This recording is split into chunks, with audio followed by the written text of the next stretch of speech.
Good evening, everyone. My name is Jeff Weston.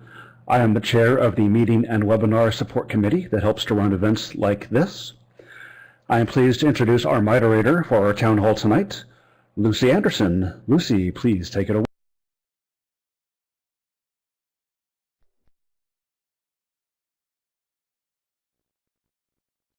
Thank you, Jeff.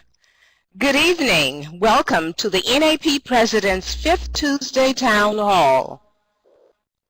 Our presenters this evening have prepared a wealth of information for you, information we believe every member of NAP desires and is interested to know.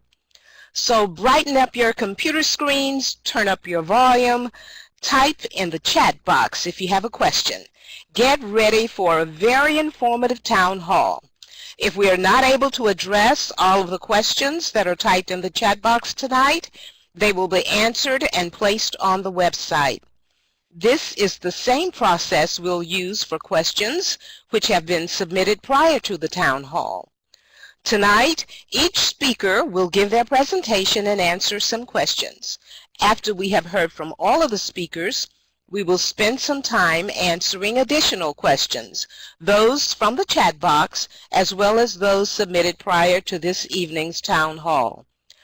But before we hear from our presenters for the evening, let's hear from our NAP president himself, President James Jim Jones from Chicago, Illinois.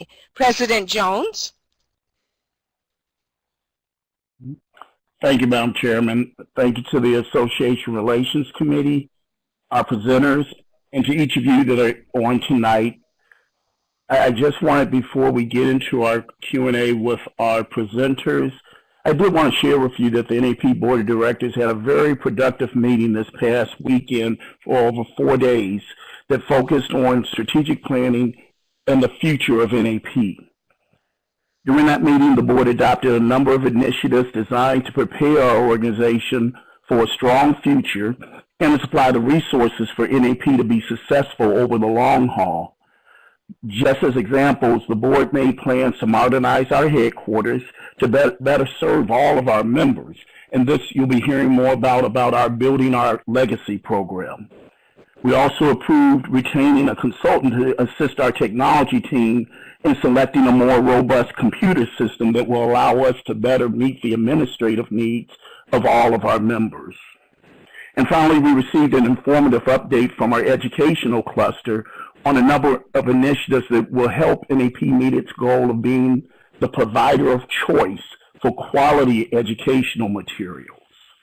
So I want you to know that your NAP Board of Directors continues to work hard to modernize and improve our organization and our service to all of our members, whether you're in a unit or a member at large, whether you're credentialed or not, whether you're seasoned or brand new to our organization. The board is committed to serving you all as you continue to build and as we continue to build our success and to realize our potential. We trust you'll enjoy this town hall and get information and answers to all of your questions. One last thanks to our facilitator and to the Association Relations Committee for all the great work they've been doing this year. Thank you, Madam Chairman. Thank you, Mr. President, and thank you for the wonderful information and report from the board meeting. Our first presenter this evening is Dr. Ramona Hill. She hails from Denham Springs, Louisiana. That's near Baton Rouge. She's a professional registered parliamentarian, but she's also a professional facilitator for effective communications, team building, process improvement and performance management workshops, and communications seminars in general. Ramona is a certified trainer and facilitator and owner of her business, workshops, etc. She holds a Doctor of Arts in Communication, and she's a former vice president of Spring Hill College in Alabama. Welcome, Ramona.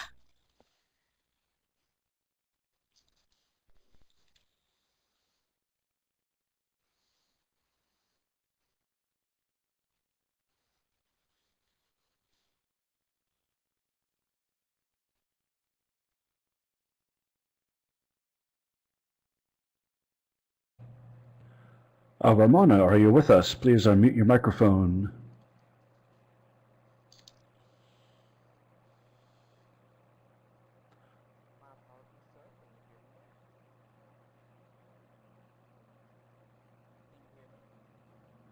Hello, Ramona, are you with us?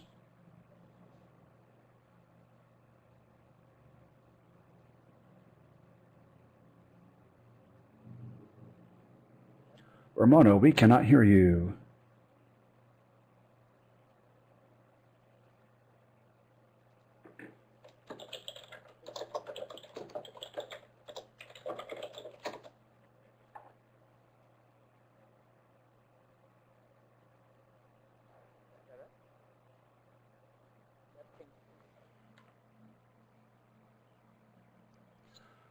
She's coming in very softly, Jeff. No, we can barely hear you. Can you go turn up your microphone volume? I thought we had this working beforehand, but it's not working. Either run through the audio setup wizard or manually turn up your microphone volume. We can barely hear you.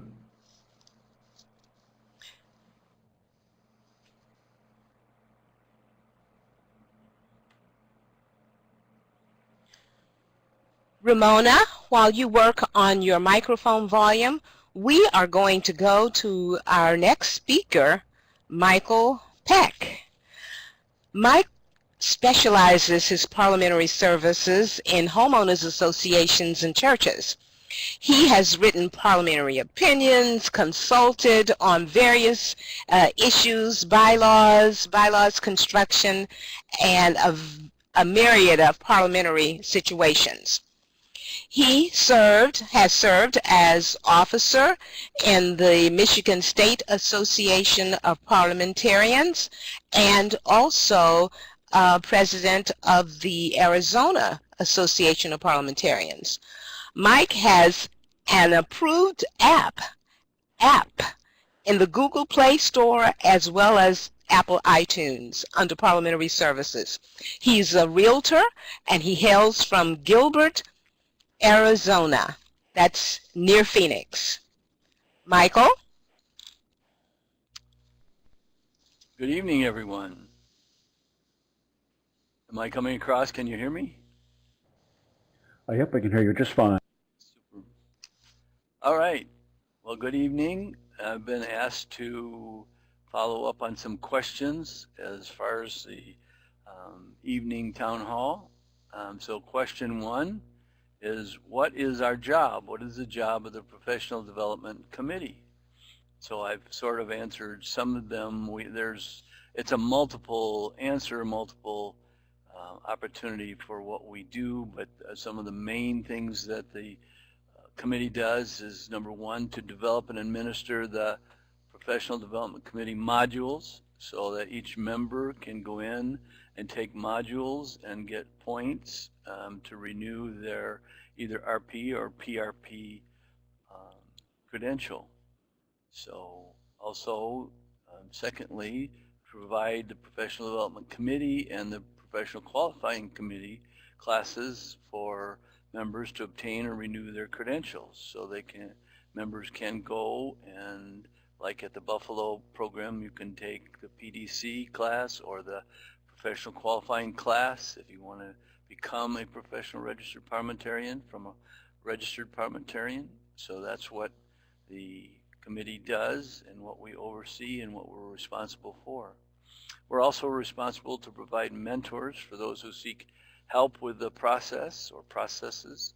So if anybody's interested in becoming a mentor, and having a mentor or being a mentor, we have individuals that have volunteered to their services to be mentors for members, and they can provide mentor opportunities for those that are interested in possibly study or having a personal relationship with somebody that can help them through the process, answer all the questions in the process.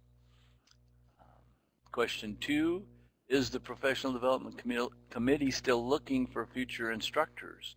And the answer to that is yes. The committee is working on another future Train the Trainers program.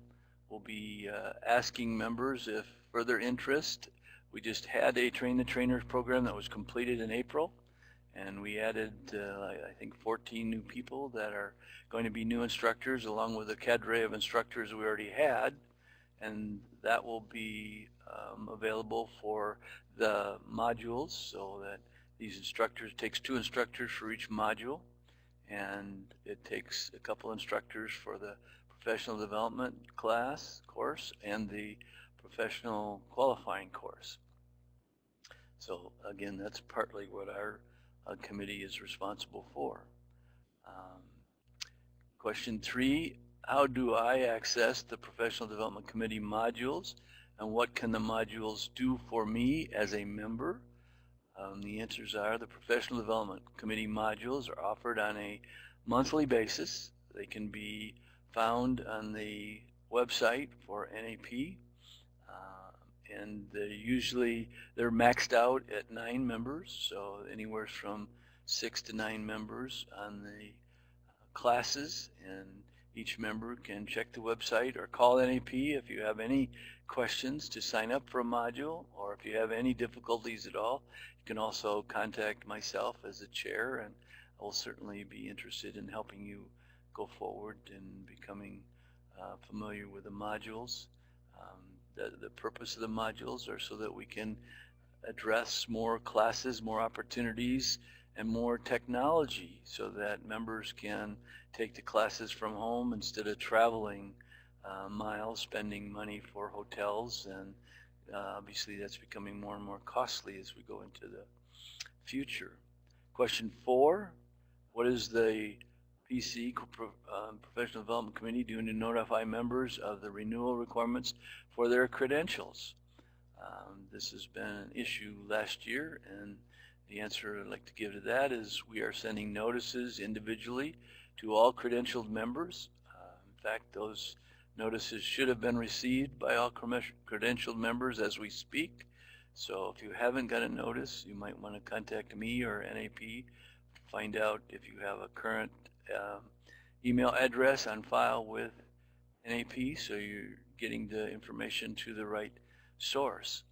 The Professional Development Committee is also asking all units. This is something all of you that are listening can help with, help members, help the Professional Development Committee. We're asking that all units, states, and districts to make announcements about the Professional Registered Parliamentarian Credential and the Registered Parliamentarian Credential, and every one of those that are expiring will expire in, now they're 6-year credentials, so those that are expiring this year expire December 31st. And last year it was our first 6-year experience for the registered parliamentarians, but all registered parliamentarians and professional registered parliamentarians must renew their requirements or their credential to continue to offer and to be credentialed under the National Association of Parliamentarians. So it's important for all of us, those units that have newsletters, have telecommunication, those states that have newsletters, districts that have newsletters and announcements, please make an announcement and remind those PRPs and RPs that are coming up for renewal that their termination date is December 31st. It's really hard in December to get the modules or the renewal hours or whatever you need to renew your credential. Starting now, even if you've waited for 5 years, starting now, it's still pretty easy to renew your credential with the amount of information that's available in the Buffalo National Training Conference coming up. Question 5, when does the Professional Development Committee meet? Professional Development Committee has been meeting on a regular basis in 2018. In fact, they started last year in October meeting, and we've been meeting regularly in 2018 at the request of our president, Mr. Jones, and so we're continuing to meet. We have a scheduled meeting in June that's coming up. Anyone interested in the committee or interested in what we do certainly can contact the NAP President, Jim Jones, or myself as a Professional Development Committee Chairman, and we'd be happy to help anybody future or give an opportunity to qualify and to join the committee or to help us to do all the things that we just went over. And I think that probably is about my time. So if there's any questions, I think there's a question and answer period. I'll be happy to answer those during that question and answer period. Thank you, Mike. We appreciate your presentation, but we do have 2 minutes remaining, and so I will ask you one question. I have lots of this is a question which has come in. I have lots of resources to use and was very, very excited about gaining my PRP, but now I've lost my enthusiasm. Any motivational suggestions? I am older and don't plan on making it a career, but it is something that I like, and I like a challenge. Well, certainly. One of the things, there's always local need for professional registered parliamentarians.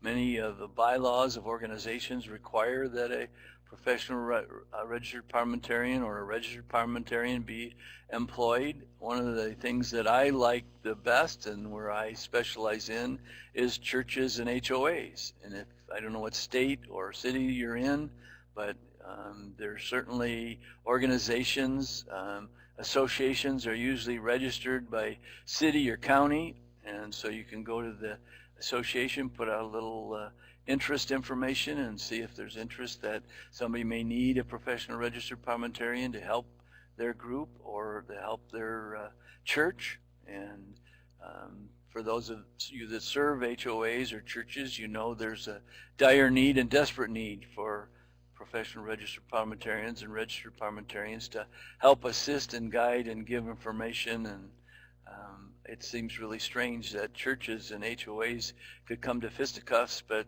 I've seen both, or I've seen it happen in both type of organizations. And once I've been hired, it substantially limits the opportunity and possibility for that kind of action, and it really helps the organization see the need for parliamentary procedure. And then you'll see that people in the church or that are on the church board or on the HOA board will join your local units or possibly the state associations or attend workshops. There's great opportunities to invite them, conduct workshops as a professional registered parliamentarian for those individuals. And obviously that is a way you can make money in charging to attend the workshops.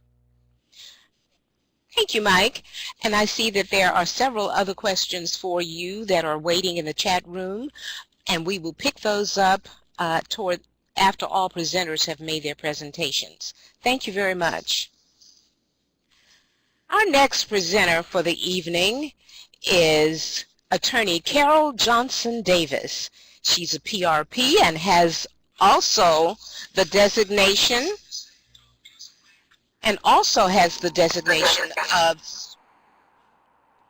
of Certified Parliamentarian Teacher, CPT.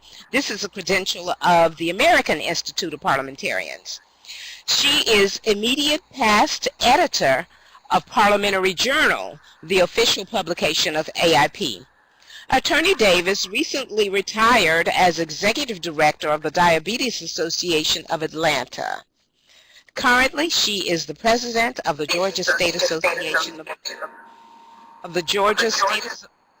of Parliamentarians. Carol lives in Atlanta. Carol, welcome. Thank you. Can you hear me? Hello, everyone. Hello, Carol. Thank you. Jeff, can you promote my slides, please?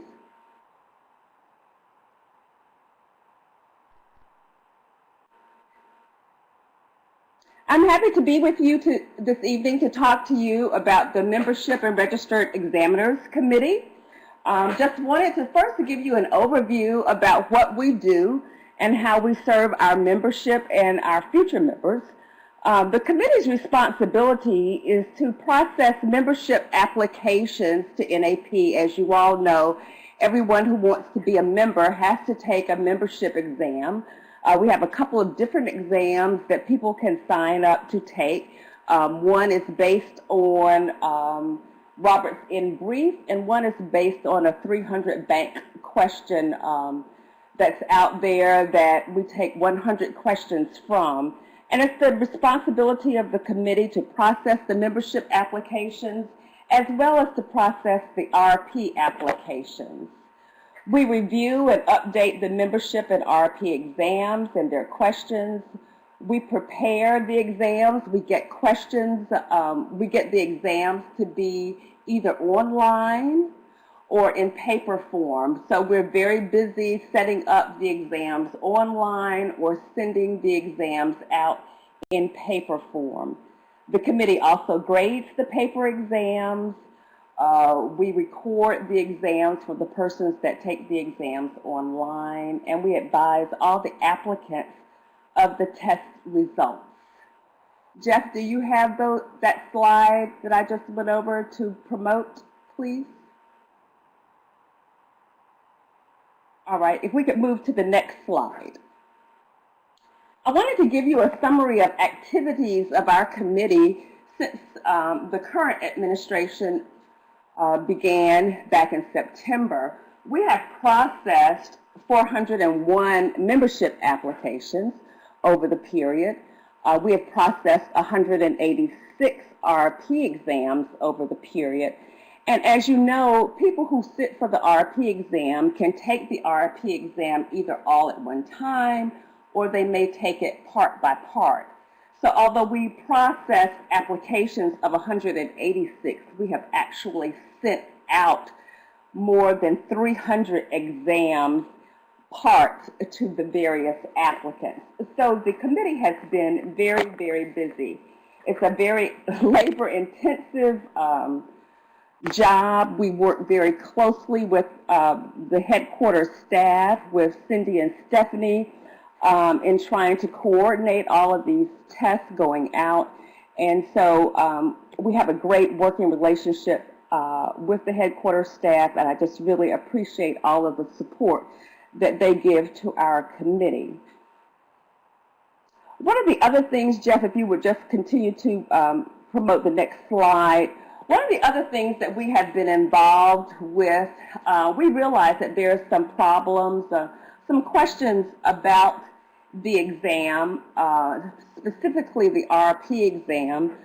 There might be some typos in the answer sheets.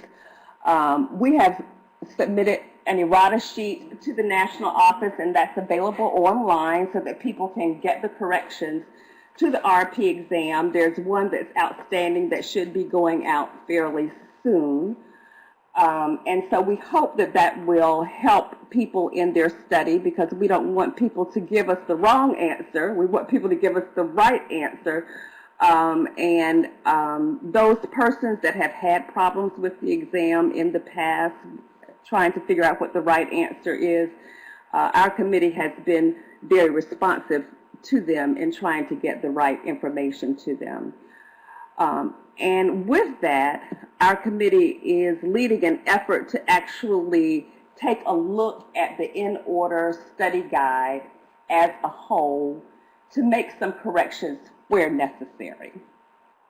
I wanted to, so this is the overview of what we have and what we have done over the period. I would like for you to know who the members of my committee are. And Jeff, if you would move to the next slide. We have Bertie Murdaugh, Jessica Christopher, Rose Acker McIver, Teneby Hall, Tanis Nelson, and Atul Kapoor. And so we have a great team, very knowledgeable people, very supportive. And of course, if you all have any questions for us and how we can serve you better, we certainly would like to hear from you. Thank you so much, Lucy. Thank you, Carol. I do have a few questions for you. Okay. Is the committee able to facilitate and help with group exams? We've gotten a lot of requests lately. You know, there is a push to increase our membership. And so we've had some successful classes throughout the United States, from 5 students up until 30. And in fact, my phone is ringing right now for a class of about 30 in New York, and evidently they're having some problems accessing the online test, and my phone is buzzing. But we try to set those things up so that, you know, it will facilitate a group learning process. They've gone through a seminar, they're there, they're ready to take the test, and we either provide online access to the test, or we provide the test in a paper form. So we're happy to do that. And one of the challenges, though, of doing that is, like I say, my phone is ringing right now, and it's probably a question that somebody has for me at that group test. But we do make ourselves available to facilitate those group settings. That's good news. Another question, will the RP exam be given during NTC? Yes, and I think it's going to be given on a Wednesday. Prior to, I would have to look at my calendar, and I think that information will be coming out, but we do plan to give the RP exam on, I think it's on a Thursday afternoon, and more information will be coming out about that. Oh, great. Is the committee taking steps to become more automated? You know, Lucy, that's a great question. What we do is very labor intensive, and so one of the things that we're looking towards is being able to have, particularly people who are wanting to be members of our association, to be able to go online, complete an application, pay their membership fee, and then be able to take the exam when they're ready to take the exam.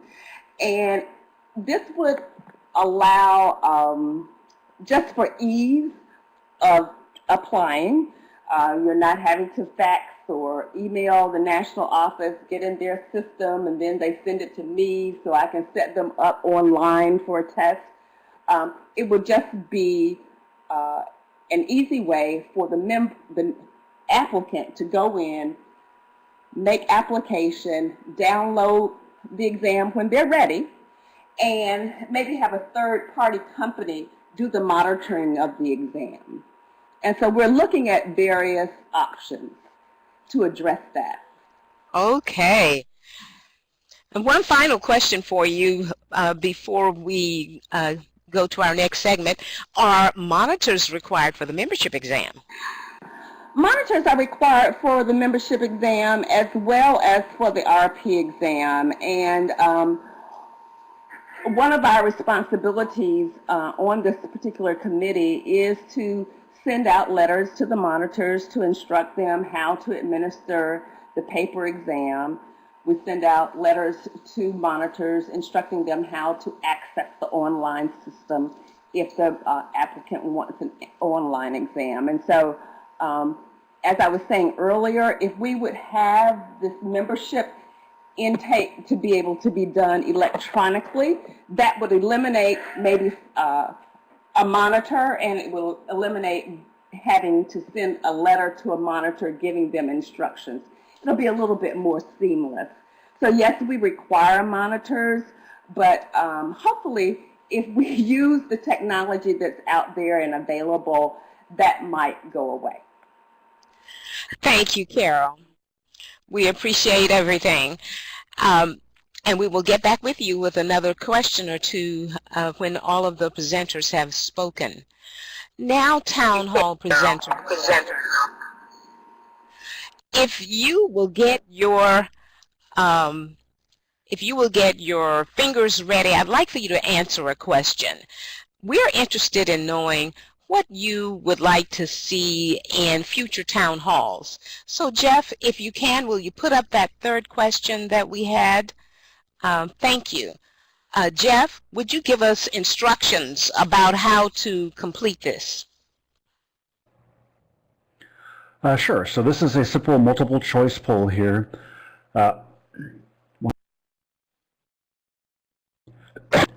When I open it here, you will have a question and 4 possible answers. You can select one answer. There should be a button beside each answer. And so I'll open it now and read the question. Question is, for future town halls, what would you like to learn about? The answers are strategic plans and NAP goals, current processes, more on credentialing, and work of the NAP committees. You may select one option, and you may vote now.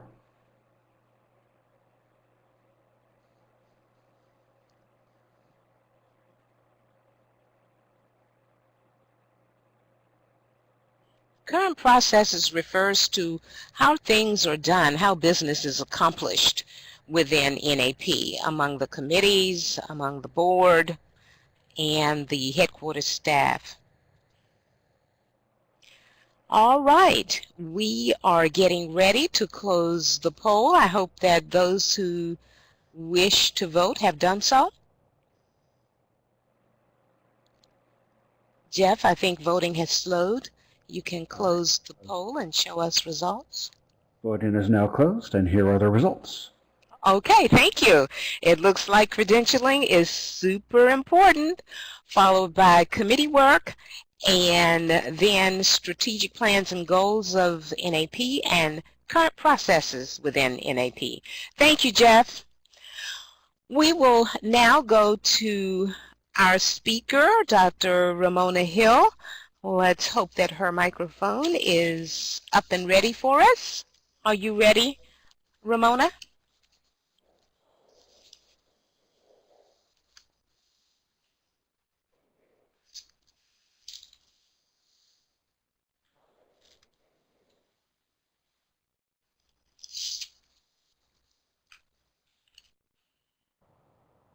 Ramona, are you there? We still cannot hear you.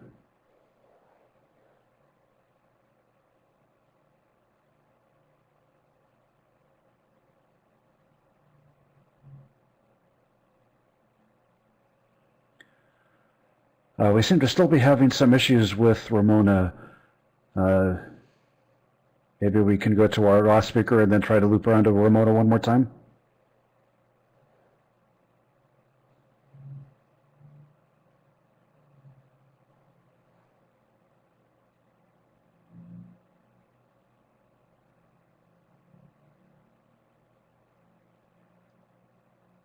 Yeah, I'm just not hearing anything from you, Ramona. Something seems to be not working. Okay, Jeff, we will go to Mr. Balch. Mr. Thomas Burke Balch. Burke is an attorney, a member of the authorship team of Robert's Rules of Order. He lives in Fredericksburg, Virginia, just south of Washington, D.C. As you can imagine, his clients include those having a broad cross-section of parliamentary needs.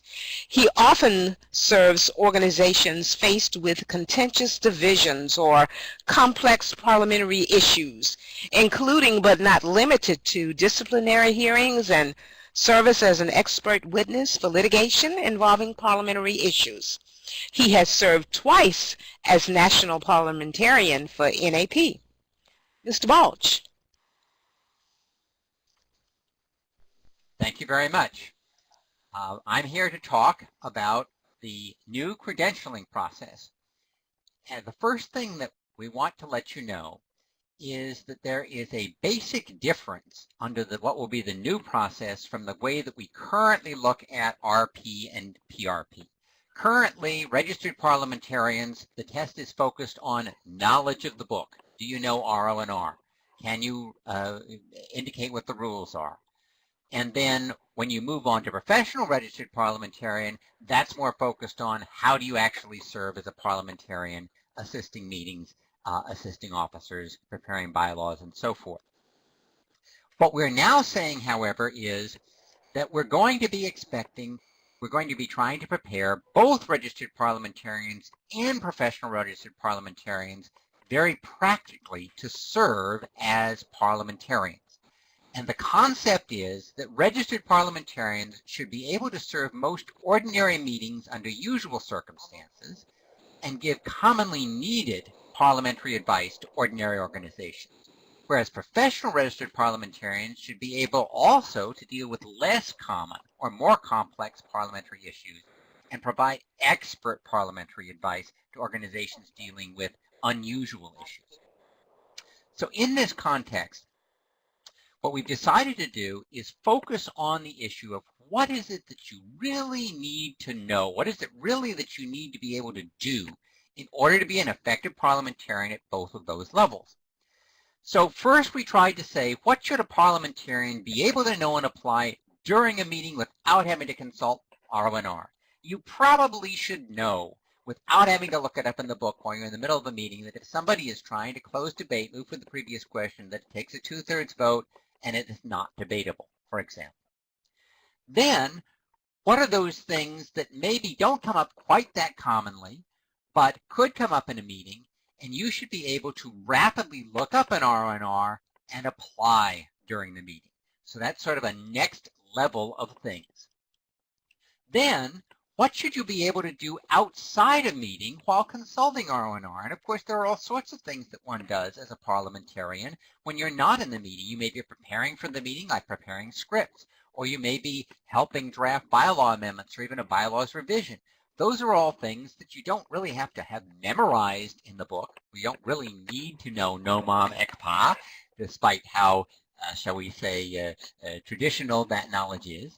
Because while you're working on that, you've got access to all of the various resources. So looking at those 3 different levels of knowledge that you should know, we say that in each of those categories, there is a different level whether you're going to be prepared as an RP, and then to the more complex PRP. So under the new assessment process, for both RP and PRP, there are going to be 3 steps for each candidate to complete before earning the credential.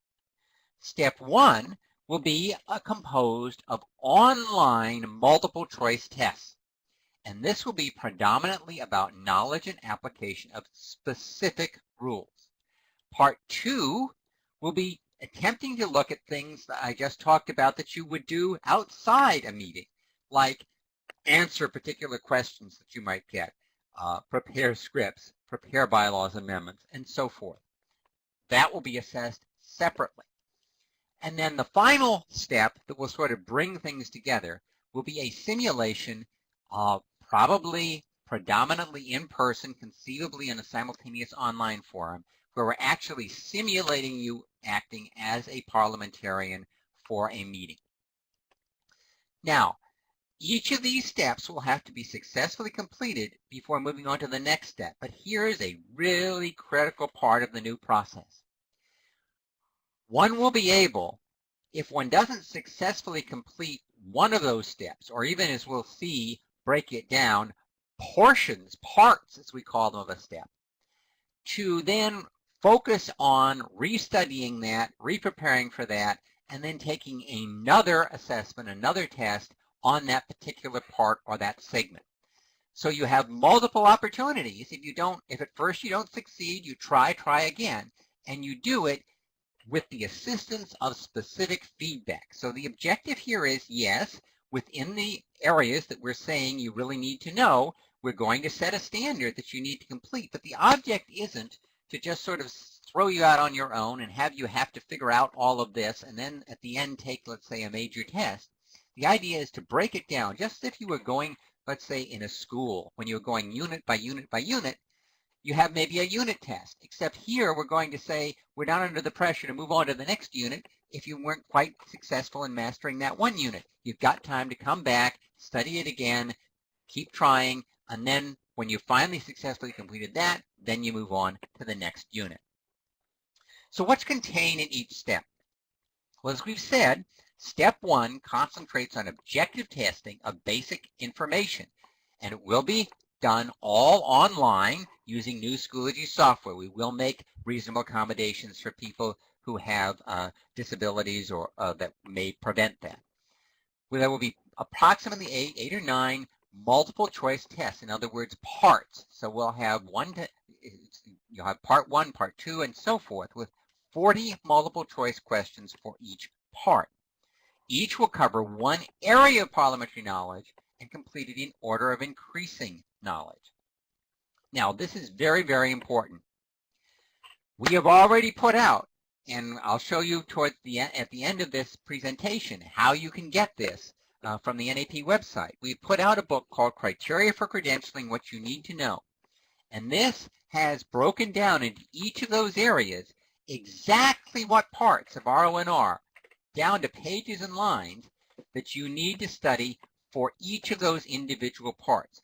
So you are able to tell exactly the area that's going to be covered on the test, and each area is a confined, comparatively limited area that you can sort of master.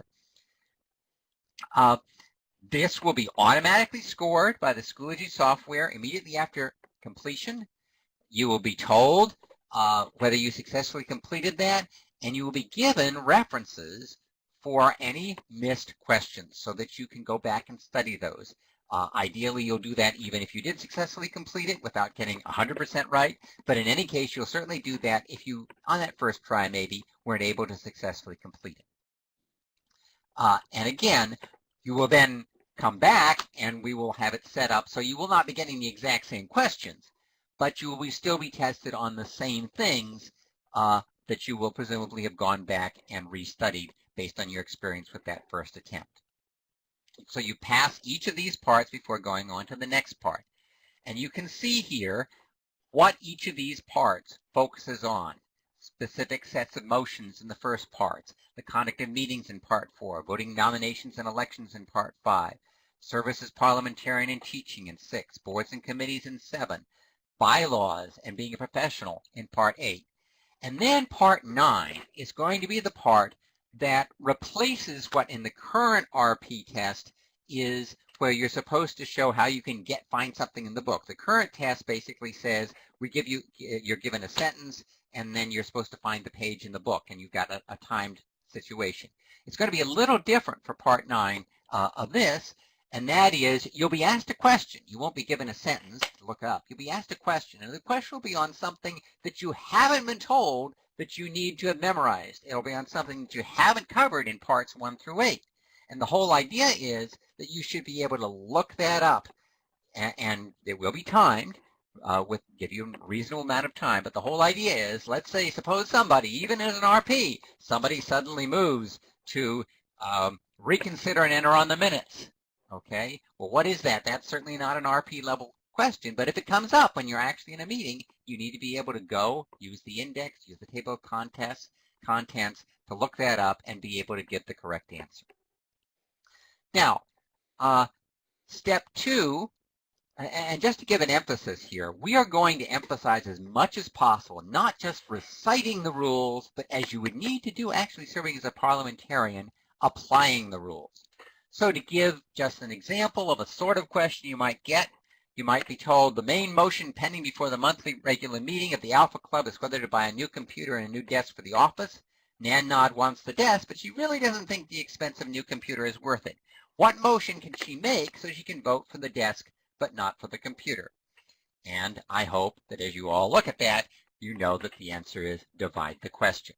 But that's the sort of thing we're going to be focusing on. The idea is to get as close as we can to real life situations rather than just dryly reciting what the rule might be.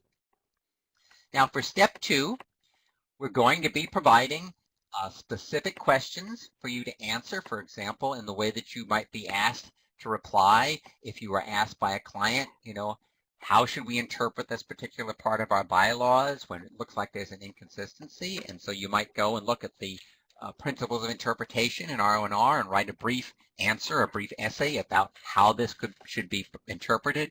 You might be asked to prepare a motion script or a series of motion scripts that you would use. All these will probably be available online, that is to say downloaded online, but you will presumably have to complete something in writing, upload it with a full source of resource materials. Again, in that Criteria for Credentialing book, it will tell you exactly the things that will be tested in step 2. And this will have to be graded by instructors, so it won't be automatically graded by Schoology. There will be therefore a little bit of a gap, but we will have essentially expert credentialed parliamentarians, people probably specializing in particular aspects of this, who will get back to you and not merely grade you, not merely tell you do you successfully complete it or not, but give you feedback so that you can improve. And again, if at first you don't succeed, you'll be given another similar question to give you the chance to perfect your skills and move on and move up. Finally, we'll have step 3, and probably this will be an in-person evaluation. There'll be scenarios created where the candidates will function as professional parliamentarians, expected to give advice to the chair, and probably interrupt in the middle of the chair if the chair is about to make a mistake. You will be able to have, as you would in an actual meeting, a copy of R1R, a copy of the bylaws, a copy of the theoretical organization, the agenda, let's say, for the meeting. But it is assumed that you will not have to look up those references for every question. That you should be able to know, for example, that if a main motion is pending and somebody moves an amendment, that amendment is in order, that it takes precedence over the main motion without having to look it up. Again, there will be specific instructions before you ever arrive about what you will need to know about how it will be done and how it will be evaluated. We want this to be an accurate system of assessment where, because each step is small and only requires learning very specific rules, it can be mastered. There are multiple opportunities to be successful, opportunities to retake field pieces. Feedback is given to improve, and you know exactly what it is you will be able to expect. Our hope is to try to reflect what's happening in the real world, not just memorize the rules, but use them, and only the rules that need to be memorized, that comparatively small number, will be used that way. We are trying to we have some experts as we are required to under the bylaws amendment that created the Credentialing Commission, to use up-to-date psychometric tools. We're doing testing, and incidentally, if you're interested in serving as one of the alpha beta testers, you can contact our vice chair, Gail Knapp, at gail.knapp1@gmail.com. And we're trying to make sure that every T is crossed, every I is dotted. We have been working with over 65 credentialed NAP members, drawing up questions, testing questions. So I want to emphasize there's detailed information available on this through this Criteria for Credentialing Second Preliminary Edition booklet. It's available on the NAP website. You just go to the Documents section on the home page. You click, once you get to Documents, you click on Member Resources, and it is the first item under Member Resources. I strongly encourage you to go and look at that. And at this point, I'm happy to answer any questions. Okay, thank you so much. It's so exciting to have a new process on the horizon. I have a question. How will the new credentialing process affect those who are currently credentialed as RPs or PRPs? What about those who are in the midst of obtaining credential status under the existing system? That is, of course, something that many, many people who are there are certainly interested to know. So let's just quickly talk about what's the situation for people who are currently RPs and PRPs, then what's the situation for candidates who are now in the process of obtaining those credentials. We're going to have a process of grandfathering, and what will we do when that, quote, grandfathering period is over? Okay, well, first of all, if you are currently a PRP, if you are currently an RP and not particularly anxious to move on to RP, nothing's going to change. There'll be no requirement to go through the new process in order to retain your RP and PRP status. You retain them in the same way that you currently do.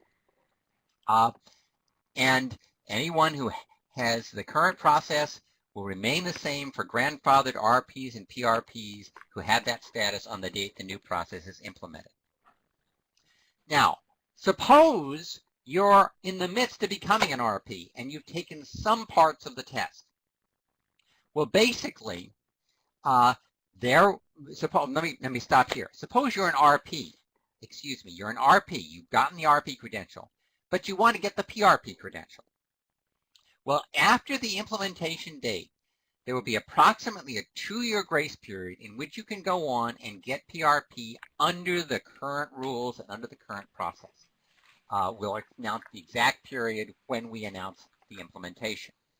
Now, what about the people I was starting to talk about who are in the process of attaining the RP on the implementation date? And this is going to be the standard. if you have completed 2 or more parts of the current registration exam, not including the one where you basically have the open book test and you're given the sentence and you find it out, but any of the other 2 tests, if you completed 2 of those or more of those as of the implementation date, then you will be allowed to go on and take the other parts of the test, the current RP test, in order to obtain your RP credential. Now, what happens when that period is over? We do have to say this. Because this is so dramatically different from the current process, having attained the RP under the current status really will not equip you to undertake PRP under the new status. So if you don't complete PRP by that end of that grace period, then you will need, if you want to become a new PRP, to go through the RP process, even if you're a current RP. Just go through the new RP process. Okay. However, even if you do that, if you're unsuccessful, you won't be losing your RP status because you will still retain the RP status as long as you use the basic retentions that's currently applicable. But you will need to successfully complete the new RP process to go on and attain the PRP under the new process in light of the once that grace period is over. I hope that answers the question. Yes, it does. And did you say when the new credentialing process will be implemented? Well, the Commission has not officially made a decision on that, and we won't until we have dotted all the I's and crossed all the T's. So what I'm giving you is my own personal projection. You can't absolutely hold me to this. Let me tell you, first of all, what you can hold me to is it certainly won't be before the National Training Conference this fall or immediately thereafter. What if I were to project, I would say that we will probably roll out the RP process, step 1 of the RP process, either very late in this calendar year or more probably fairly early in 2019. So if you are interested in doing that, you don't have to wait. You can look at that criteria for credentialing book and start looking at the things that you're supposed to be studying, you're supposed to be learning, and get a step up on it. Okay. And one more question before we go again to Ramona. There seem to be a lot of additional steps under the new credentialing process compared to that in place now. Is it going to be harder to become credentialed in the future? Well, I think you have to answer that in a nuanced way. It's possibly going to take the testing phase of it is probably going to take a little longer than the testing phase now does for either RP or PRP. But on the other hand, remember that the critical part of this is that we're chopping everything up into digestible parts, just as you would if you were going to school. So whereas right now, if you're preparing for RP, you probably on your own are spending a fair amount of time or working with a small group or something like that to try to learn everything before you take that test. Here, it's more step by step. It's more a matter of saying, okay, there's this small little chunk, so go and learn that and then take the first part and then go and learn the next step and take the next part and so forth. So I would suggest, and then the other thing, of course, is that we're reducing essentially the parts that you need to know. We're reducing the parts that you need to have memorized. We're reducing the parts that you need to be able to resort to. It's not the entire book. It's the parts of the book that you're most likely to have to use first for ordinary meetings and then for PRP, more complex meetings. So you're needing to learn less, and it's broken into smaller chunks. So I would say it's probably, I would argue, actually going to be easier. Wow, okay. Thank you very much. And of course, Mr. Balch, we do have some additional questions for you after we've heard from Ramona. And I see those questions, members, in the chat box. We will get to as many as we can. Thank you very much. Okay, Ramona Hill. Dr. Hill. Good evening. I am so happy to be with you, Madam Moderator. Technology is great when it works. So, the Education Cluster has been busy at work for the organization. We are composed of the Educational Resources Committee, the Member and Registration Examiners Committee, the Professional Development Committee, and the Quarterly Lessons and Board Primer Committee. You've heard from the PDC and the Member and Registration Examiners Committee. You can see how hard they've been working this year. The cluster leader functions at this time to make sure that all the I's and T's are crossed between clusters in order to make sure that where those linkages are, we're not ignoring them, and we're making the touch points work so we don't have any duplicated efforts across clusters, because we need all the manpower we can get. The NAP strategic plan has a huge focus on education, so I'd like to run you through those very quickly to show you the progress we've made into this biennium. First of all, there's the need to identify the core competencies to develop standardized expertise at each level of learning. That was a high action for the organization, and that was accomplished through the body of knowledge. You heard Mr. Balls talk about the criteria for credentialing, and that's also based on the body of knowledge. So that's going to become one of the foundational pieces of all of our education work within the organization. So that's the body of knowledge. Next, we wanted to develop a curriculum for each level of proficiency. Again, you heard Mr. Boss describe that work in terms of the Commission on Credentialing and the work that they're doing, and we're also carrying that forward in terms of making sure that we tie all of the educational materials that are currently being produced to the body of knowledge. And we're also looking at the criteria for credentialing to make sure that we're tying everything together so you understand step by step what it takes to progress educationally within the organization. The next part is around developing educational materials in a number of different media and for a wide variety of audiences. That is what we've been focused on since this group of committees came into office after the last convention. There are pieces of learning material being created in many different formats across several committees. And all of that is tying back to the body of knowledge, and we're developing a cohort of trainers that are able to talk about how we tie training to the body of knowledge and make sure those linkages are there.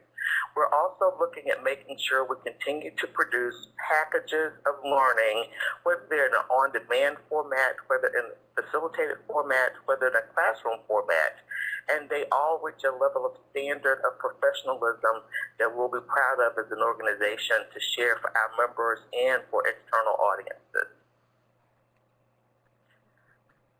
Those on-demand modules will be things that individual members who like to do work at 3 a.m. are able to go to the store, purchase that module, and take that module for their personal learning at whatever time is convenient for them on their schedule.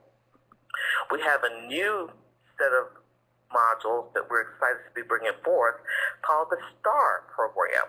And the STAR program is going to have several classroom modules for presiding, for serving as treasurer, for 3 or 4 other offices, and those will be 7-week courses that we will have a cohort interacting with each other, learning from the facilitator, learning from each other, and going through a very structured process around those offices, at the end of which they will earn a star for completion of each course. And then there are quarterly lessons. We've heard loudly and clearly from the membership that units would like to have a little more structure for some of their lessons. So there's a committee working on quarterly lessons, the first set of which we hope to have in your hands by the end of this month, the month of May, and you will be able to take those as individual members, as units, or as just study buddies, and go through those quarterly lessons, which will have a basic component, an intermediate component, and some will have an advanced component, so you can study parliamentary procedure and advance your knowledge. The cadre of teachers I've already alluded to are a set of trainers, the first set of which completed the course the last weekend in April of this year, and everything that we did was tied to the body of knowledge. Having trainers that are able to train in any of the venues that we are currently developing for our educational procedures. So we're also surveying the membership at this time to gauge the desire and the timing for an additional train-the-trainer course by the end of this year or early next year.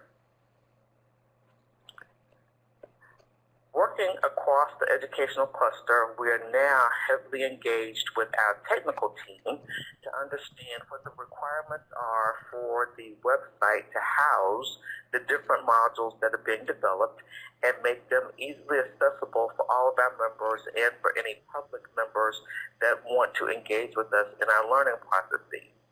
So with the education webpage, we hope to provide you all the content, be that literature, be that learning modules, be that classroom modules, in a way that you're able to get your education your way and be very happy with the process that we're providing that to you. Madam Moderator, that concludes my presentation. Thank you so much. A lot of good things coming forward. And I have a couple of questions for you, Dr. Hill. Give us an example of the titles of the new on-demand modules. Simplifying minutes, serving as convention presider, serving as convention parliamentarian. We realize that we have a lot of members out there serving in various capacities, whether they're credentialed or not. And we want to offer learning opportunities that help them hone their skills and be very effective and efficient at any project that they choose to engage in. Okay, so this next question you may have answered for me. So would you tell us for whom these modules are designed? Yes, ma'am. Our members have told us that we need more educational processes for those who are non-credentialed and those who hold the RP credential. So a lot of the work that we're currently producing will be available for both of those knowledge levels within our membership. Additionally, there are a lot of people in the public who just need knowledge for positions that they are currently serving in, and we want to make sure that they know what we're providing as well so that we can help them be effective in whatever role they're serving in their respective organizations, and their organizations don't provide the parliamentary knowledge they need to be successful in those roles. And then one final question for you. Will we have easier access to purchase educational materials and learning opportunities?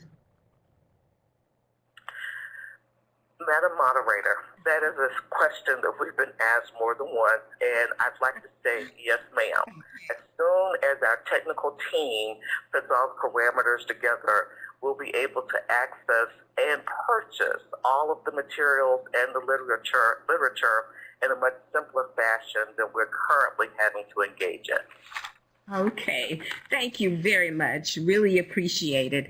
And thanks to all of the presenters this evening. I do want to go back and touch upon a couple of questions that I saw in the chat box. So here's one. Are we going, and Mr. Balch, this is for you. Are we going to have two renewal processes, one for current PRPs and one for PRPs under the new process?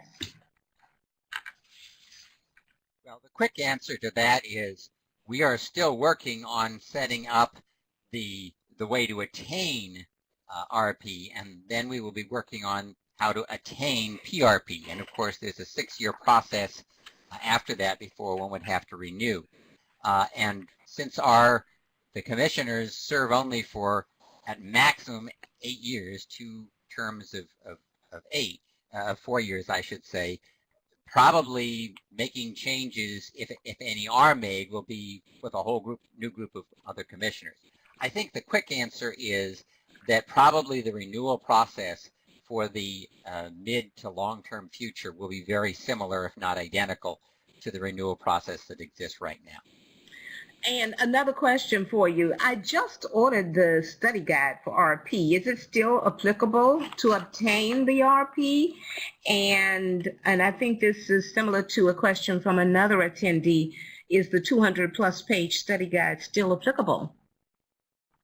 Well, the answer is it is applicable now because the RP is still being given under the current, the existing process, and it will be given at least through and immediately following the National Training Conference. So yes, it is applicable in that sense. It will not be directly applicable to the new RP that we would expect to start probably sometime in early 2019. And for that, I'd refer you to the Criteria for Credentialing book, which is very explicit on the things that will be tested and what you should study. And that, again, is available on the website, the NAP website, under Documents, under Member Resources. Okay, thank you. And this is a question for Carol.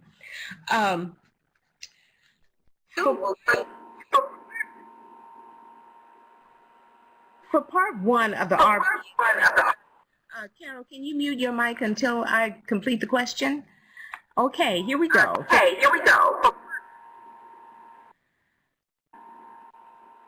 For part one of the RP exam, the current exam, are line and page numbers required?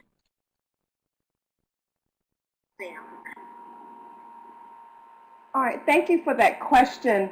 Some time ago, line number and page number were required for part one of the exam. When we went to the online system, only the page number, was required, and the line number, something about the system didn't take both.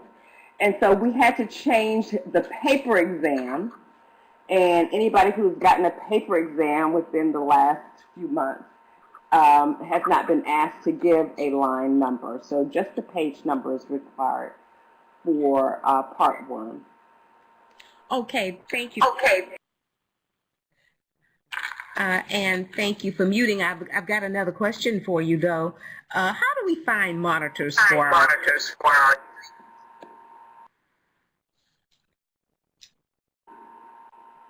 How do we find monitors for the exam? What we would like to see is for RPs, for membership exams, we would like to see RPs and PRPs and some members to serve as monitors. If you're in a region where those, there is not a unit or association around, people have often asked us to approve judges. You can go to a library. Oftentimes the library will serve as a monitor for an exam. I recently approved an YMCA director, someone who has some kind of stature in the community. With the RP exam, we would certainly like to have another RP or PRP serve as a monitor for the exam. But in extenuating circumstances, also someone that has some type of standing in the community would be approved. Thank you, Carol. And this one... Thank you, Carol. Okay.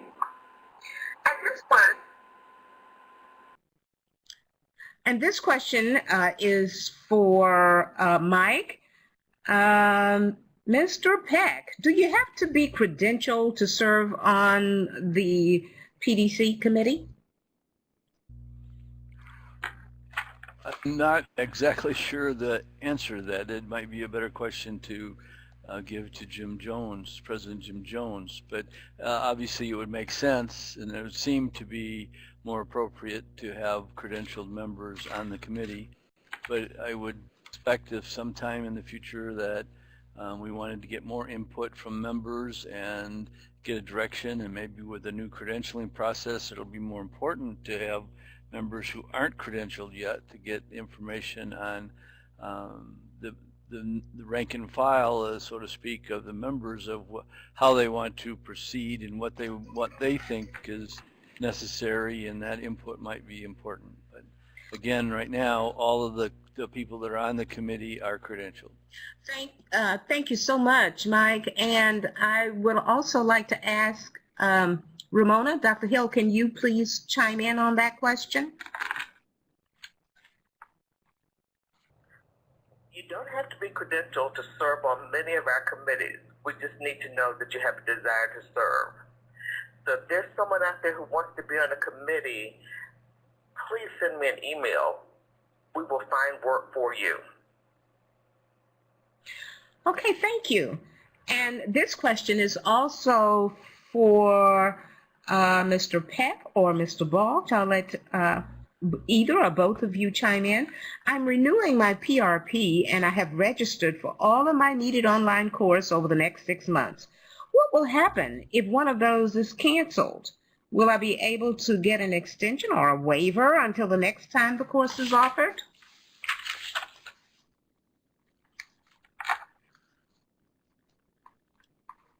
I think that really is for Michael Peck.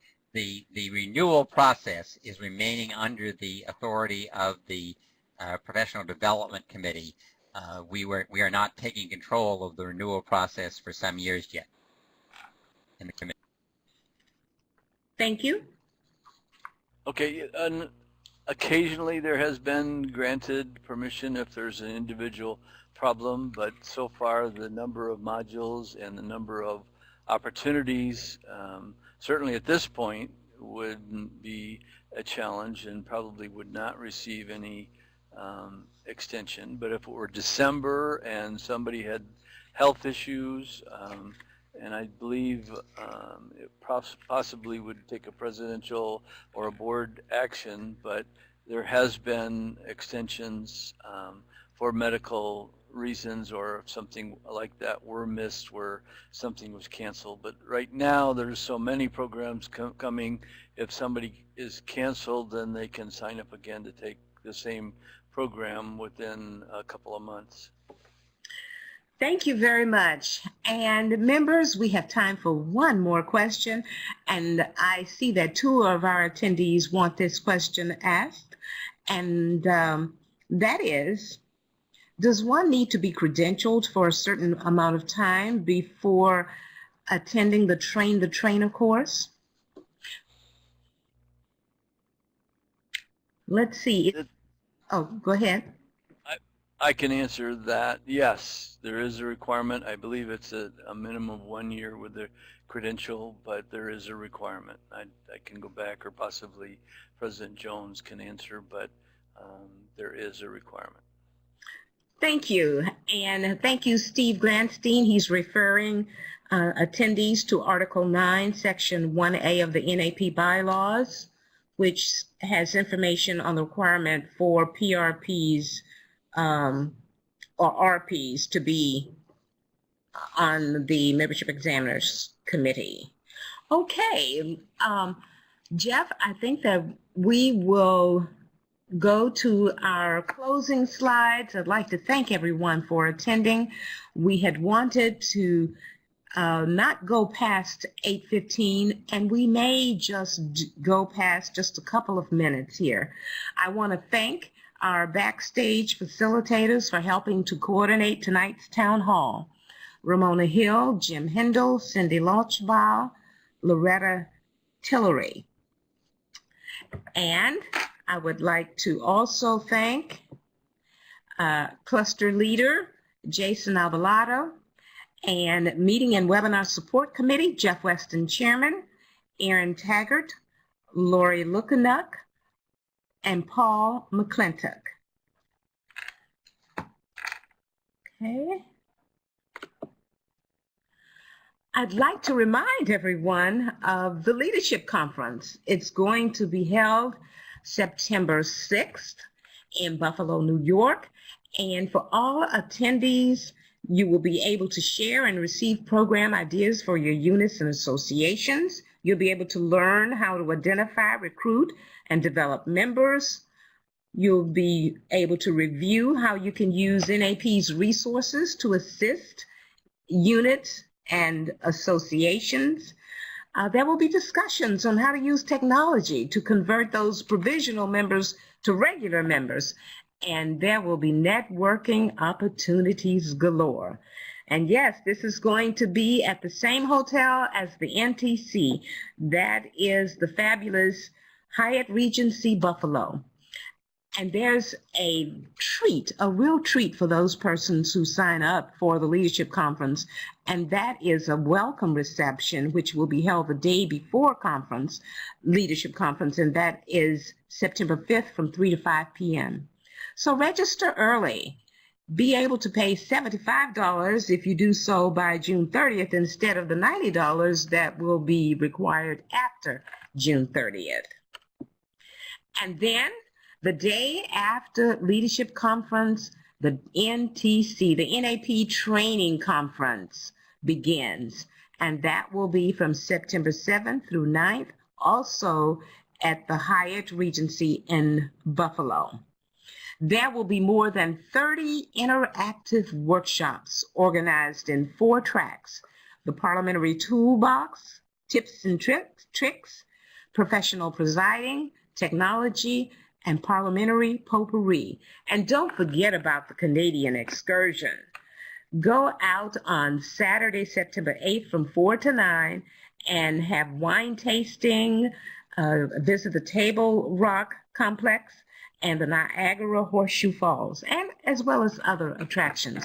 We look forward to seeing you at NTC. And then there's something special for unit leaders and association leaders. That's the listening session that's going to be held Friday, September 7th. This will be in the evening and will be a special time for the unit and association leaders together, a time just for them to share ideas, share what works, share what they need, and just to network with each other. So we hope to see you at the listening session, leaders, association, and unit leaders. And then at our next town hall on Tuesday, July 31st, we will greet the directors at large: Ann Rimple, Allison Wallace, and Joyce Brown Watkins. Won't you join us next time, Tuesday, July 31st, 8 p.m. Eastern. Thanks, everyone. Thanks for joining us. Thank you, presenters. Good evening.